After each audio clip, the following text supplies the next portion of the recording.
नमस्कार, आप देख रहे हैं के न्यूज इंडिया और मैं हूं आपके साथ अविनाश रावत। रुक करते हैं खबरों का, लेकिन उससे पहले एक नजर हेडलाइंस पर डालते हैं। उत्तराखंड विधानसभा में भू कानून पारित, बाहरी लोगों मन माफिक नहीं खरीद पाएंगे जमीन, 11 पर्वतीय जिलों में जमीन खरीद पर रोक। उत्तराखंड में पनप रहा क्षेत्रवाद, सदन में पहाड़ मैदान को लेकर मंत्री और विधायक भिड़े, अध्यक्ष बोले ये कोई अखाड़ा नहीं सदन है। उत्तराखंड की धरती एक बार फिर भूकंप के झटके से डोली, पिथौरागढ़ में आया भूकंप, दहशत में घरों से बाहर निकले लोग। सीएजी रिपोर्ट के सामने आई उत्तराखंड कर्मकार कल्याण बोर्ड की धांधली, बिना मंजूरी खर्च कर डाले 607.9 करोड़। ड्राफ्टमैन की भर्ती प्रक्रिया पर नैनीताल हाई कोर्ट ने लगाई रोक, भर्ती प्रक्रिया पर भी पक्षकारों को नोटिस जारी, 20 मार्च को होगी अगली सुनवाई। बर्फबारी से गंगा घाटी से लेकर अन्य ऊंची पहाड़ियों, बर्फ से लकदक हर्षिल मुखवा सड़क मार्ग खोलने का कार्य जारी। आप देख रहे हैं के न्यूज, खबरों का सारथी। और अब बात करेंगे उत्तराखंड की खबरों की, और खबर आपको देहरादून से बता रहे, जहां उत्तराखंड विधानसभा में भू कानून पारित और विधानसभा सत्र के चौथे दिन भू कानून संशोधन पारित किया गया और बाहरी लोगों को मनमाफिक जमीनें अब नहीं खरीद सकेंगे और 11 पर्वतीय जिलों में जमीन खरीद पर रोक लगाई गई है। और देहरादून से आपको यह अहम जानकारी बता रहे हैं, जहां 11 पर्वतीय जिलों में जमीन खरीद पर रोक लगा दी गई और उत्तराखंड विधानसभा में भू कानून को पारित किया गया। विधानसभा सत्र के चौथे दिन भू कानून संशोधन पारित किया गया और बाहरी लोगों को मनमाफिक जमीनें नहीं खरीद पाएंगे। 11 पर्वतीय जिलों में जमीन खरीद पर रोक लगा दी गई है। देहरादून से आपको एक खबर बता रहे हैं, जहां उत्तराखंड विधानसभा में भू कानून को पारित कर दिया गया।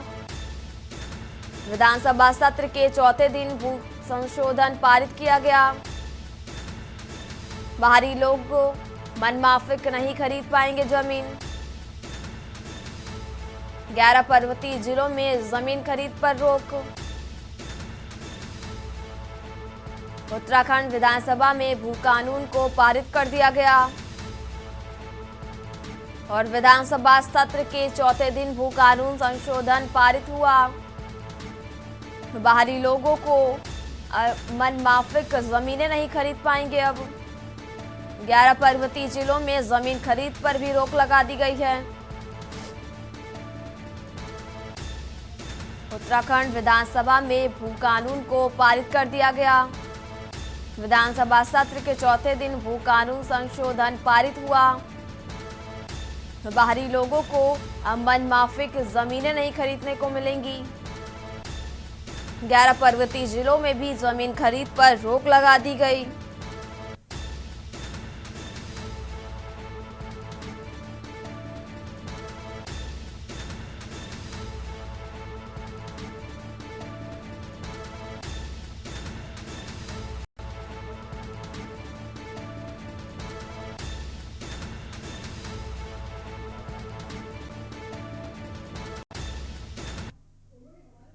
रुक करते हैं अगली खबर का। उत्तराखंड में अब राज्य के बाहर के लोगों के लिए जमीन खरीदना आसान नहीं होगा। राज्य सरकार ने हरिद्वार और उधम सिंह नगर को छोड़कर राज्य के 11 जिलों में जमीन खरीदने पर रोक लगा दी। धामी कैबिनेट की बुधवार को हुई मीटिंग में भू कानून नए संशोधित ड्राफ्ट को मंजूरी दे दी गई और प्रदेश सरकार का ये फैसला उन लोगों के लिए झटका है जो देवभूमि में जमीन खरीदने की चाह रखते हैं या इसकी प्लानिंग कर रहे थे। ऐसे में सवाल यह है कि क्या धामी सरकार राज्य में सख्त भू कानून लागू, बेहतर कानून लागू कर पाएगी?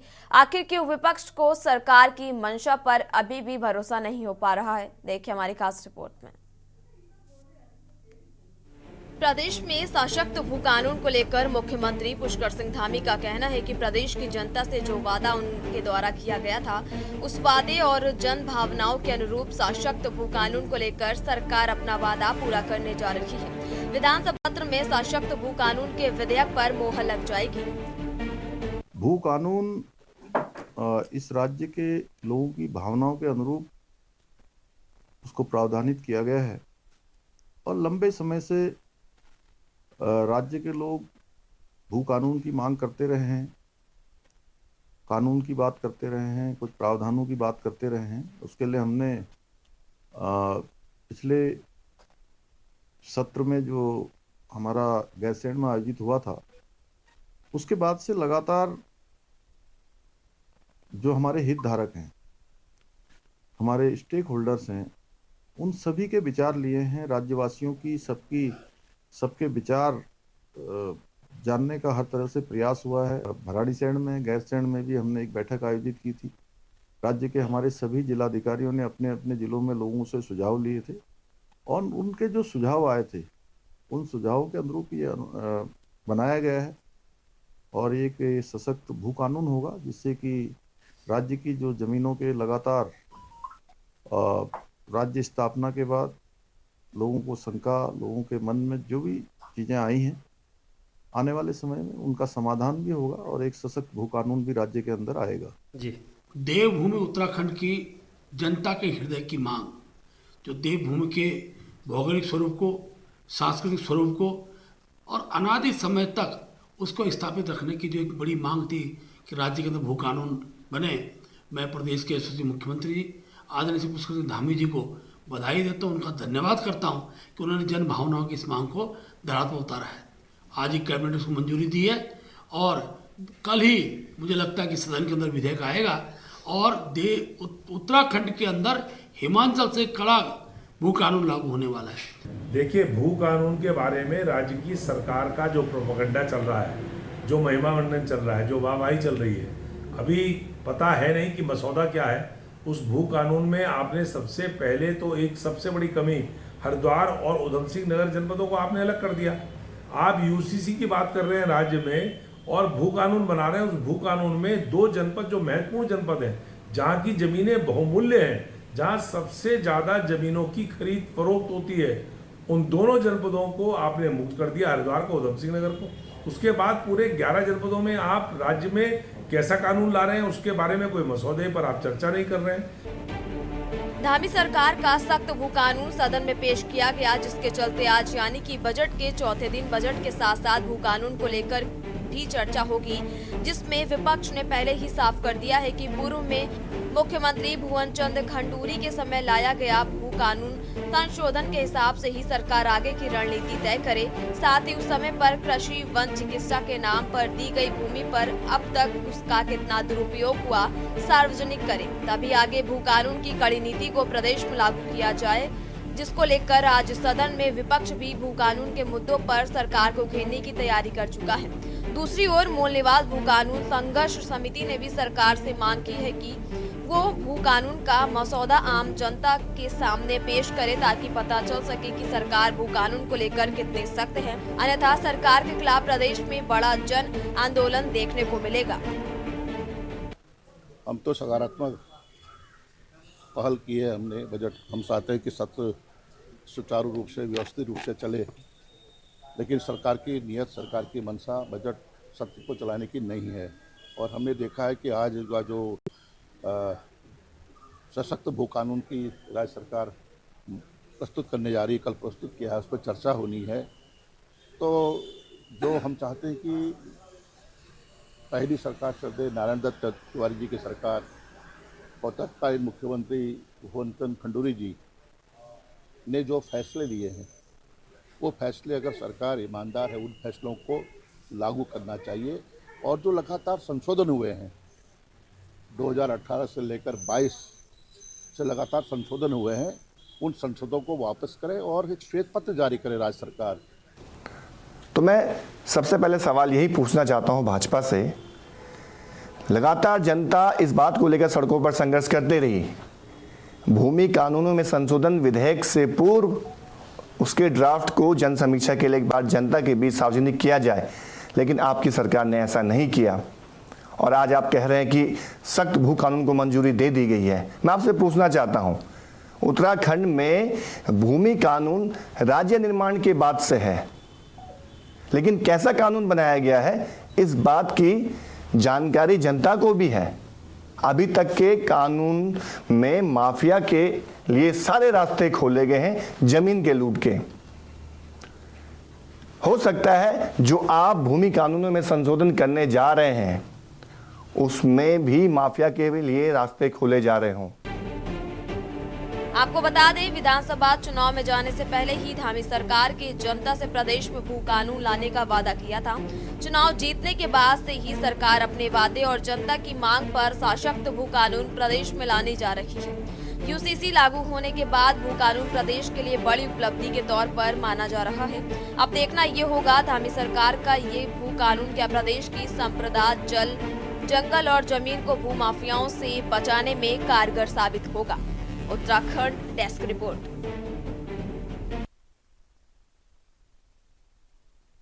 रुक करते हैं अगली खबर का। उत्तराखंड विधानसभा सत्र का चौथा दिन और सभी विधायकों ने अपने अपने क्षेत्र के मुद्दे उठाए। वहीं बात करें केदारनाथ विधानसभा क्षेत्र की तो वहां की विधायक आशा नौटियाल ने भी कई मुद्दे उठाए, जिसको लेकर हमारे संवाददाता ने शिव नारायण ने केदारनाथ बीजेपी विधायक आशा नौटियाल से बातचीत की। आइए सुनवाते हैं क्या कहा उन्होंने। बजट को लेकर के चौथा दिन चल रहा है और जो विधायक हैं सबने अपने क्षेत्र के मुद्दे उठाए हैं और बेखूबी से मुद्दे उठा रहे हैं। इसी को लेकर के हमारे साथ केदारनाथ की विधायक आशा नौटियाल जी, उनसे जानते हैं कि उन्होंने अपने क्षेत्र के क्या क्या मुद्दे उठाए। मैम, आपने क्या मुद्दे उठाए? देखिए, मैंने सदन के अंदर कुछ विषय रखे हैं, कल भी रखे हैं, आज भी रखे हैं।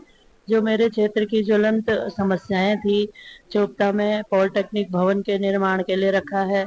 जो एक मार्ग है जो 2 विधानसभाओं को जोड़ता है, जिसको हाट बस्ती मार्ग के नाम से जाना जाता है, वहां पर मंदाकिनी नदी पर पुल का निर्माण होना है जो आधा अधूरा है। उसके पूर्ण होने के लिए मैंने आज नियम 53 के अंदर सवाल सूचना के अंदर माननीय अध्यक्ष जी को दिया है। और इसके अलावा भी मेरे यहाँ जैसे गौरी कुंड है जो आपदा से प्रभावित है। 31 जुलाई को वहाँ पे आपदा से वहाँ का तप्त कुंड, वहाँ के मार्ग सब क्षतिग्रस्त हो गए थे। आज उस पे भी मैंने नियम 300 के अंतर्गत सूचना दी है और उस सूचना को स्वीकार भी किया गया है। तो निश्चित तौर पर मेरे क्षेत्र की जैसे अस्पतालों का है, यात्रा की व्यवस्थाओं के लिए है, ये सारी चीजें मैंने भी अपने माध्यम से और विभिन्न सूचनाओं के माध्यम से सदन में रखी है। मैम, बात करें शीतकाल यात्रा की, तो शीतकाल यात्रा में प्रधानमंत्री जी का भी दौरा है और जो ग्रीष्मकालीन चारधाम यात्रा है उसकी क्या तैयारियां हैं?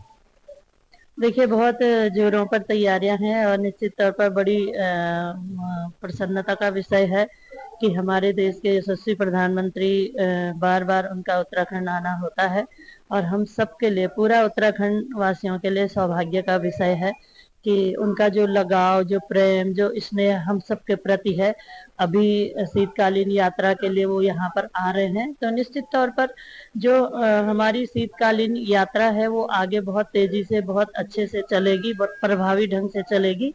और जो लोगों को लगता था कि अब कपाट बंद हो गए हैं, अब काम कम हो गया है, तो निश्चित तौर पर उस काम में भी वृद्धि होगी। लोगों के होटल चलेंगे, व्यवसाय चलेगा, ढाबे चलेंगे और बहुत अधिक मात्रा में लोग यहाँ पर आएंगे, ऐसा मेरा विश्वास भी है। और उनके आगमन से हमारे उत्तराखंड को बहुत ही सौगातें भी मिलेंगी।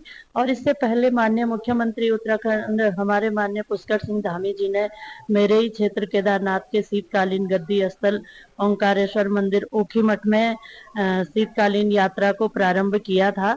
और उसके बाद उसी दिन उनका रात्रि विश्राम हमारे पर्यटन गांव सारी में हुआ था, जहां पर कि बहुत सारे हमारे युवा होम स्टे संचालक हैं।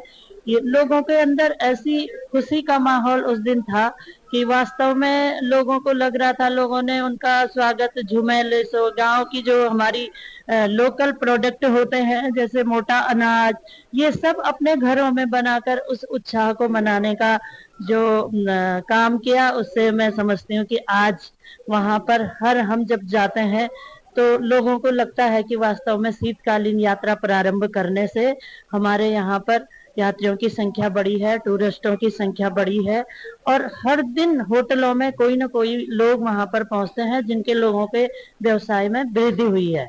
मैम, बात करें कांग्रेस की, तो कांग्रेस का कहना है कि जो शीतकालीन यात्रा है ये हरीश रावत सरकार में चालू हुई थी, लेकिन इस बीजेपी सरकार ने अपना सह लेने के लिए इस बार दोबारा शुरू किया।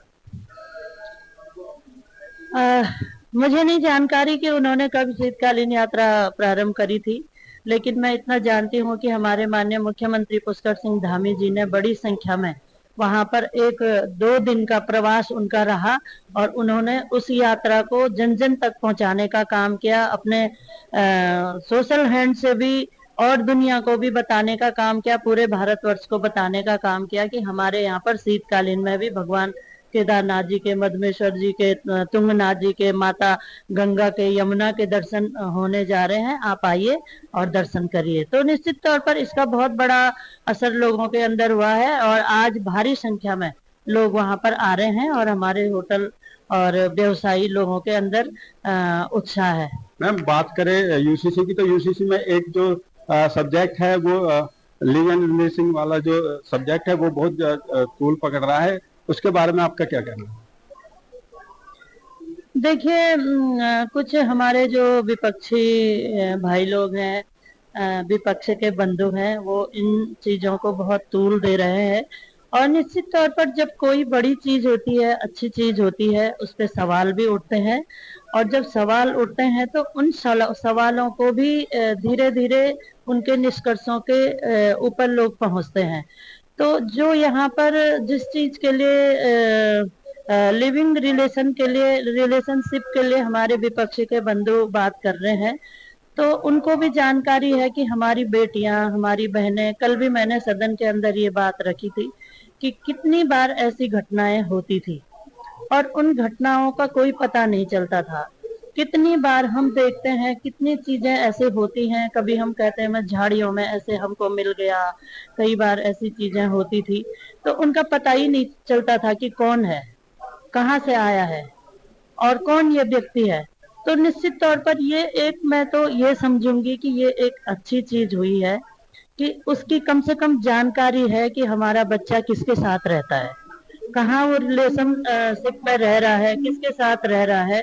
तो निश्चित तौर पर इसकी जानकारी रहेगी उनके माँ बाप को और उसमें ये भी कहा गया है कि उस चीज को कभी भी सार्वजनिक नहीं किया जाएगा, वो जानकारी के लिए सरकार के संज्ञान में रहे, उनके माता पिता के संज्ञान में रहे कि ये मतलब हमारा बच्चा कहाँ है, किसके साथ है। तो खुदा न खास्ता ऐसी घटना होती है तो कम से कम उस व्यक्ति की जानकारी सरकार के पास रहेगी। और उत्तराखंड की खबरों में फिलहाल यहाँ रुकेंगे, एक छोटे से ब्रेक के लिए जल्द हाजिर होंगे। आप देख रहे हैं के न्यूज़ खबरों।